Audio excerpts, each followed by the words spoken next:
दोस्तों, मैं हूं एडवोकेट संचिता जोशी और मेरे YouTube चैनल का नाम है इंडियन लीगल जानकारी।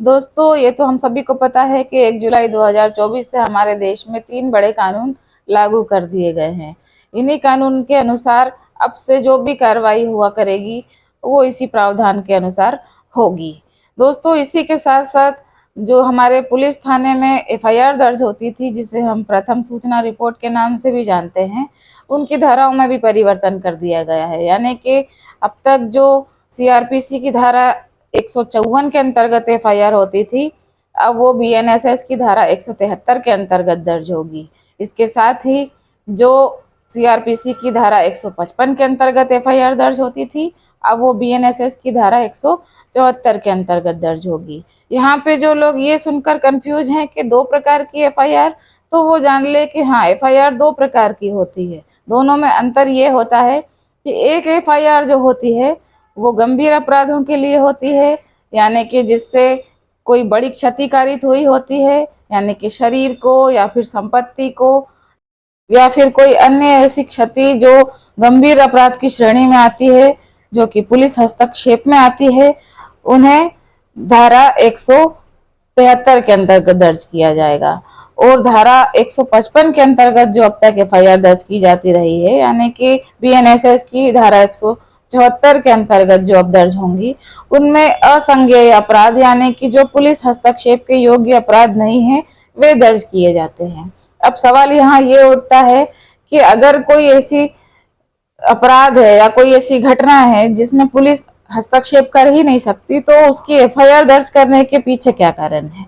तो दोस्तों, इसके भी कुछ कारण है, सारे तो मैं आपको वीडियो में नहीं बता सकती, लेकिन जो मुख्य कारण है ऐसी FIR दर्ज किए जाने के जिसमें पुलिस कोई कार्रवाई भी नहीं कर सकती लेकिन फिर भी वो FIR दर्ज करती है, वो ऐसे कारण होते हैं कि कई बार ये होता है कि कुछ मामले ऐसे आ जाते हैं पुलिस के पास कि जिनमें उन्हें पता है कि वो कार्यवाही नहीं कर सकते। जैसे कि कोई ऐसा मामला जो संपत्ति से रिलेटेड हो, या कोई ऐसा मामला जो पैसों के लेन देन से रिलेटेड हो, या कोई ऐसा मामला जिसमें सिर्फ मौखिक लड़ाई चल रही है लेकिन हुआ कुछ नहीं है, यानी कि सिर्फ मुंह से लड़ रहे हैं लेकिन कोई गंभीर अपराध नहीं हुआ, यानी कोई किसी को मारा पीटा नहीं है, किसी ने किसी के साथ चोट कारित नहीं की, किसी ने किसी का नुकसान नहीं किया, तो ऐसे में भी FIR दर्ज हो जाती है। इसके अलावा ऐसे भी मामले होते हैं जिनमें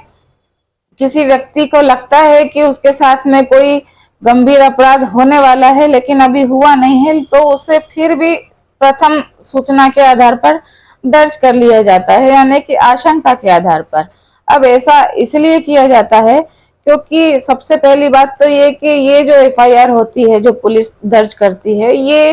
कोर्ट में सबूतों के तौर पर यानी कि एक ग्राह्य प्रमाण माना जाता है जिसे कोर्ट में लिया जाता है। इसके साथ साथ कई बार ऐसा भी होता है कि पुलिस FIR इसलिए दर्ज कर लेती है क्योंकि उसे पता है कि वो स्वयं तो उस पर कार्रवाई नहीं कर सकते, लेकिन उसको